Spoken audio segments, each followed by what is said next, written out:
ওখানকার ২ জন প্রার্থীর মধ্যে এখানকার জামাত ইসলামকে কেন মানুষ ভোট দিবে? এই বিষয়টা যদি একটু বলতেন। ধন্যবাদ আপনাকে।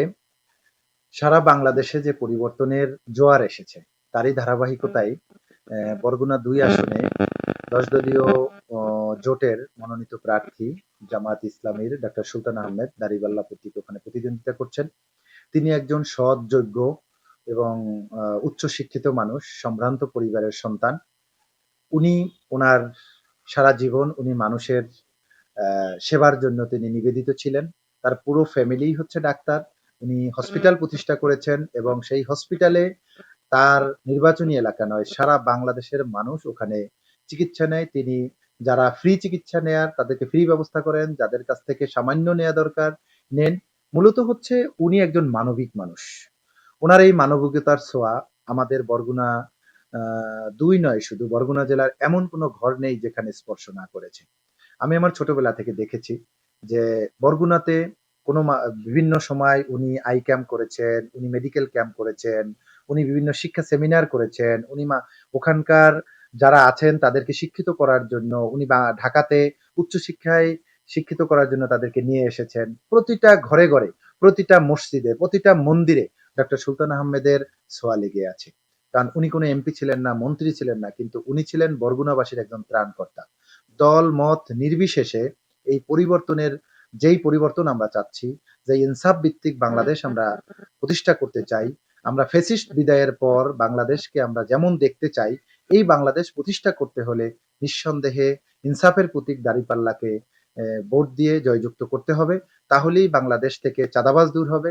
কারণ আপনারা যদি শুধু ৫ তারিখের পর থেকে দেখে থাকেন, ৫ তারিখের পরে জামাত ইসলামীর কোনো কর্মীদের কোনো একটি থানায় চাঁদাবাজি, টেন্ডারবাজি, খুন, ধর্ষণ কোনো কিছুর জন্য একটি জিডি পর্যন্ত হয়নি।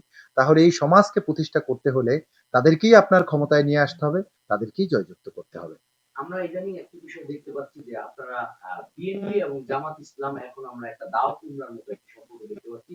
আপনারা বলছেন যে তাদেরকে দুর্নীতিবাজ, তারা আপনাদেরকে বলছে যে জান্নাতের টিকিট নিয়ে নিছেন এটা বলে ভোট চাচ্ছেন। এখন আপনারা মাঠে কাকে আপনারা এগিয়ে রাখবেন বলে এবং বাংলাদেশের বড় একটি রাজনৈতিক দল বিএনপি, হ্যাঁ, তাদের সাথে আপনাদের মানে এখন কি দেখছেন মাঠে ভোটারদের, তরুণ ভোটারদের কেমন সাড়া পাচ্ছেন? ধন্যবাদ আপনাকে খুব সুন্দর একটি প্রশ্ন করার জন্য। আসলে আপনার ওই প্রথম কথা দিয়ে যদি আমি আপনাকে বলতে চাই, সেটা হচ্ছে বাংলাদেশ একটি বৃহৎ দল। বৃহৎ দল আসলে আপনি বিএনপিকে বললেও আমি এটাকে এখন আর স্বীকৃতি দিতে চাই না। কারণ বাংলাদেশে একসময় কিন্তু জাতীয় পার্টি ৯ বছর দেশ শাসন করেছে। একসময় বাংলাদেশে আপনার জাতীয় পার্টি যখন ৯ বছর বাংলাদেশকে শাসন করে, বাংলাদেশে জাতীয় পার্টির বাইরে কোনো লোক ছিল না। বাংলাদেশে যখন আওয়ামী লীগ যখন বাংলাদেশকে শাসন করে, তখন এই ১৬-১৭ বছরে আওয়ামী লীগের বিপক্ষে কথা বলার মতো কোনো মানুষ ছিল না। কিন্তু বিএনপি যখন এই দেশ শাসন করেছে, এই বাংলাদেশ কিন্তু ৩ বার দুর্নীতিতে চ্যাম্পিয়ন হয়েছে। তাই একসময় তারা বড় দল ছিল, কিন্তু এখন বড় দল আছে কিনা সেটা কিন্তু একটা সন্দেহের বিষয়। এবং এই জেনজি যাদেরকে আমরা বলি, যাদেরকে আমরা এখন এই ইয়ং জেনারেশন যাদেরকে আমরা বলি, তারা কিন্তু খুব বিচক্ষণ। তারা কিন্তু এখন আর তাদের যে মতামতটা, এটা কিন্তু এমন না যে আমার বাপ-দাদা বিএনপি করে আসছে, আমার বাবা দাদা জামাত করে আসছে, এই জন্যই আমি জামাতকে ভোট দিব, বিএনপিকে ভোট দিব। এখন তারা কিন্তু খুব বিচক্ষণ।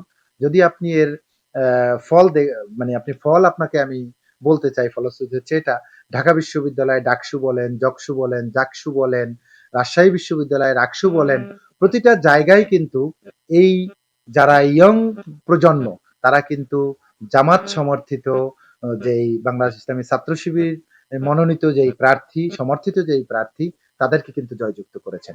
তাদের কাছে কিন্তু এখন আর যুদ্ধ অপরাধীর যেই ট্যাগ বলেন, যেই তোকমা বলেন, যেটা আওয়ামী লীগ করে গিয়েছে, সেটা এখন বিএনপিও করছে, এটা কিন্তু আর তারা খাচ্ছে না, এটা কিন্তু তারা রিসিভ করছে না। তারা দেখছে কারা সৎ, যোগ্য এবং দুর্নীতির বিরুদ্ধে কারা দুর্নীতি করবে না, তা কাদের কাছে দেশ নিরাপদ, তারা কিন্তু এমনটাই প্রত্যাশা করছে। যে কারণেই কিন্তু তারা এই ইউনিভার্সিটিগুলোতে তারা এই প্রার্থীদেরকে জয়যুক্ত করছে। আশা করছি জাতীয় নির্বাচনেই এরা এমন একটি ভূমিধস বিজয় এদের হবে। আর আরেকটা প্রশ্ন আপনি করেছেন যে তাদের মধ্যে দা কুমড়া সম্পর্ক, তারা কেউ জান্নাতের টিকিট বিক্রি করতেছে আর কাউকে আমরা দুর্নীতিবাজ। বিষয়টা হচ্ছে এরকম যে সৎসঙ্গে স্বর্গবাস, এরকম একটি কথা আছে। হ্যাঁ, আমিও বলবো যে জামাত ইসলামী যে কথাটা বলতেছে, যদিও জামাত ইসলামী কোনো জায়গায় কাউকে বলছে না যে আপনি ভোট দেন, ভোট দিলে জান্নাতে যাবেন, বরংস আপনার প্রলোভনের রাজনীতি যদি হয়ে থাকে তাহলে প্রলোভনের রাজনীতি কিন্তু বিএনপি করতেছে। তারা কিন্তু ফ্যামিলি কার্ডের নামে যেই প্রলোভনটা দেখাচ্ছে, এটাও কিন্তু এক ধরনের ঘুষ দিয়ে ভোট কেনার মতো। জামাত ইসলামী যেটা বলতেছে যে আপনারা ভালো মানুষকে ভোট দিবেন, ভালো মানুষকে যদি ভোট দেন সে দুর্নীতি করবে না, সে চাঁদাবাজি করবে না, সে টেন্ডারবাজি করবে না। সো আপনি ভালো মানুষকে ভোট দিলে ভালো মানুষ যত ভালো কাজ করবে তার একটা অংশ আপনি পাবেন, আপনার এটার জন্য নাজাতের উসিলা হতে পারে।